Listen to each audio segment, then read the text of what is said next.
Hello guys, welcome to sweety zone.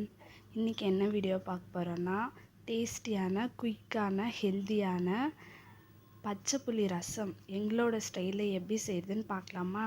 வாங்க வீடியோக்குள்ளே போகலாம். ஃபர்ஸ்ட் நெல்லிக்காய் சைஸ் புளி எடுத்துக்கோங்க. இதை நல்லா வாஷ் பண்ணிவிட்டு புளி ஊற வச்சு அந்த தண்ணியை எடுத்துக்கோங்க. இது கூடவே 2 பெரிய தக்காளி எடுத்துக்கோங்க. இது குட்டி குட்டியாக கட் பண்ணி இதை நல்லா அந்த புளி தண்ணியோடு மிக்ஸ் பண்ணிக்கோங்க. இந்த ஸ்டேஜில் 3 வெங்காயம் எடுத்துருக்கேன். இதையும் குட்டி குட்டியாக கட் பண்ணி நம்ம நல்லா மிக்ஸ் பண்ணிக்கலாம். நீங்கள் மிக்ஸ் பண்ணிகிட்டே இருந்தால் தான் நமக்கு அந்த டேஸ்ட்டு கிடைக்கும். இது குயிக்காகவும் இருக்கும். ஒரு டைம் ட்ரை பண்ணி பாருங்கள். இதை நல்லா இப்போ மிக்ஸ் பண்ணிகிட்டே இருங்க. இப்போ இந்த ஸ்டேஜில் பச்சை மிளகாய் 4 பச்சை மிளகாய் கட் பண்ணி வச்சுருக்கேன். அந்த பச்சை மிளகாவையும் இதில் போட்டு நல்லா மிக்ஸ் பண்ணிக்கோங்க.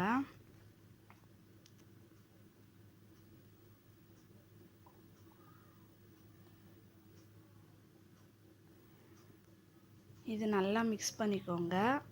எங்கள் ஊர் ஸ்டைலில் நாங்கள் இப்படி தான் செய்வோம். இந்த மாதிரி ஒரு டைம் ட்ரை பண்ணி பாருங்கள். இப்போ கருவேப்பிலையை குட்டி குட்டியாக அதையும் கட் பண்ணி வச்சுருக்கேன். அதையும் இதில் போட்டுக்கோங்க. போட்டு இப்போ நல்லா கரைச்சி எடுத்துக்கலாம். இதை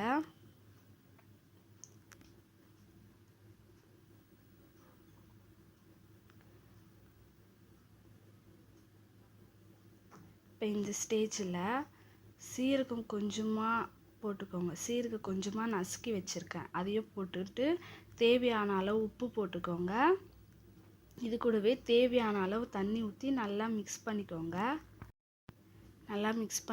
அவ்வளோதான், எங்களோட ஸ்டைலில் பச்சை புளி ரசம் ரெடி.